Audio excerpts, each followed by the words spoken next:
Hey everyone, welcome to the new video on this channel, and today I am doing a plein air painting demonstration. In this video you'll see the sped up process of 1.5 hours plein air session, and I decided to paint the bird trees across the river. The whole day was very windy. The waves you can see are rushing by very fast. My canvas was constantly being kind of pushed by the wind and I had to hold it the whole time. But overall it was a pretty nice sunny October day. And here you can see that the first step of my plein air painting process is kind of to block in the sky and to sketch out my composition with very thin paint.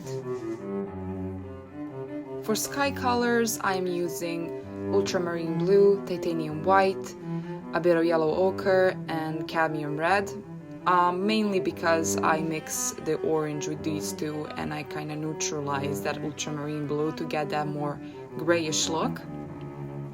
And when I paint highlights in my sky, I use a bit of burnt sienna and white to make kind of warm white to my highlights.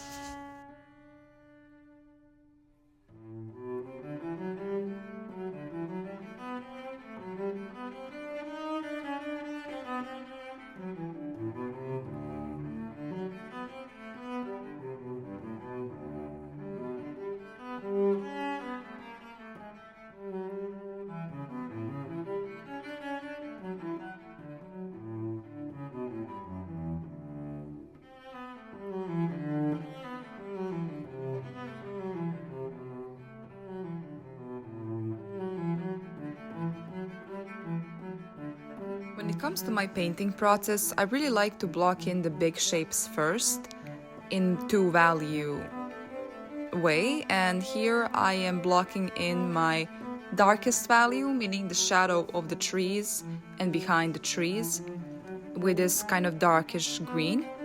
And for this darkish green mixture I have used ultramarine blue, some yellow ochre and a bit of cadmium red to neutralize it. Then I mix some kind of neutral yellow to block in my lightest value and these big shapes of the leaves that are lit by the sun.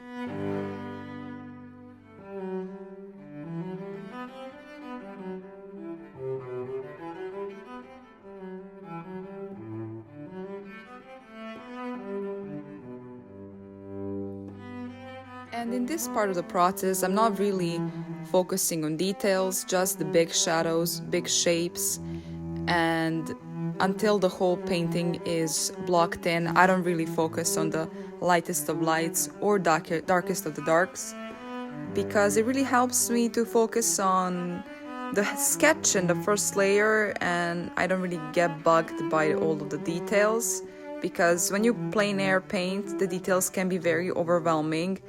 There are so many things that you want to capture and you just have to kind of be patient with it and build it in layers.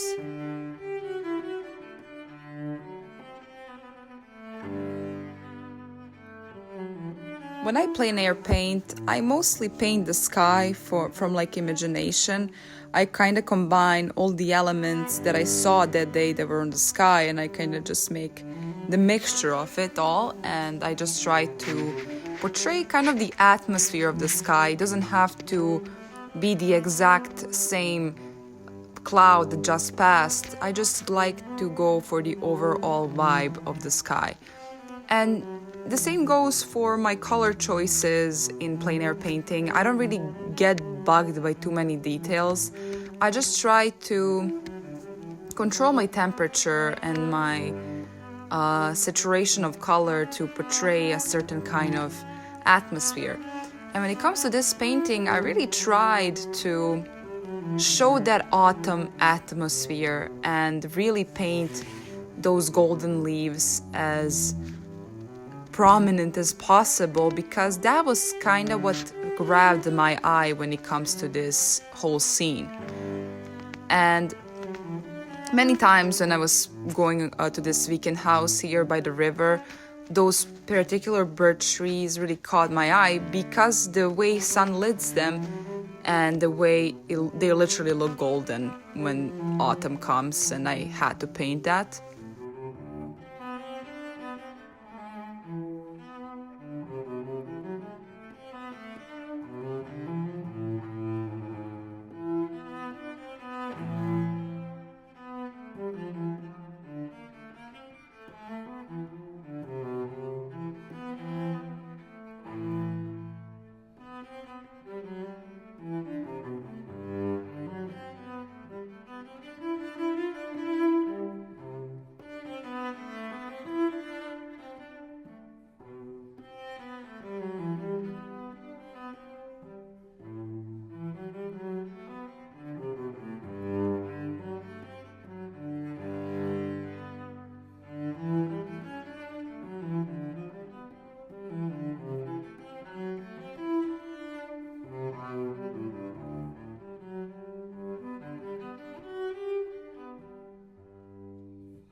In this part of the video and of the process, I kinda got lost in rendering the foliage, and I tried to depict all of the form that I was seeing and all of the shadows, and I got into the smaller shapes before blocking in the tree logs afterwards, because I wanted to have all of the foliage rendered before I add the branches that are being see-through through the leaves, and I really wanted to paint what was behind them first and then paint the whole tree white log that you kind of see in the distance.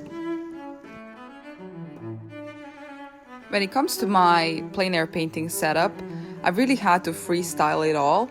I don't have a plein air painting easel yet, so I brought this aluminum light black easel, and it is so not handy. It is so light and unstable, and it really made me frustrated.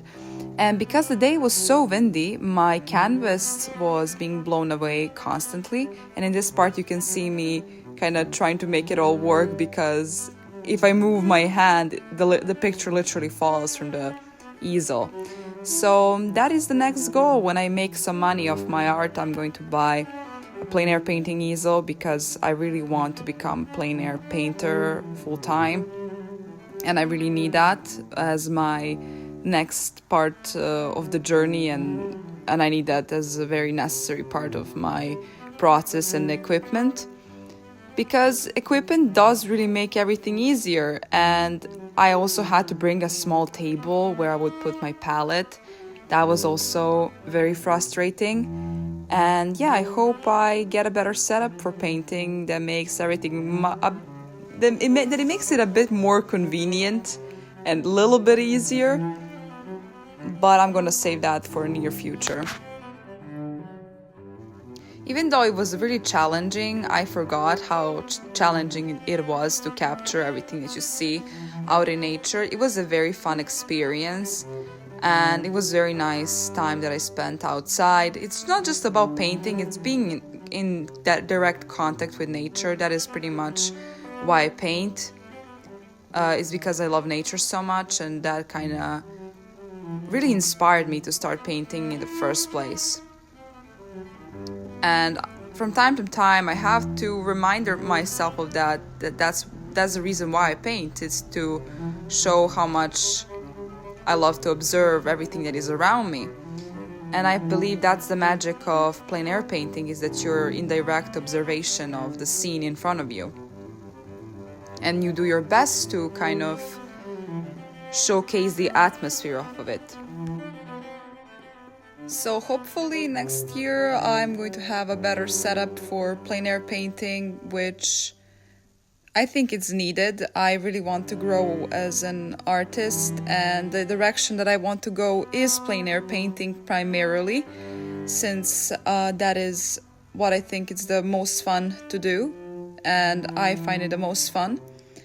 And I really want to do bigger paintings outside, and I really want to push myself forward when it comes to landscape painting, but currently that was not really possible because I didn't have time and I didn't have the best setup. And pretty much that's all of the things that I had to talk about when it comes to this plein air painting process. Now you can just sit back and relax and watch the whole thing come together.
So here is the final result, and that's pretty much it for this demonstration. See you next time.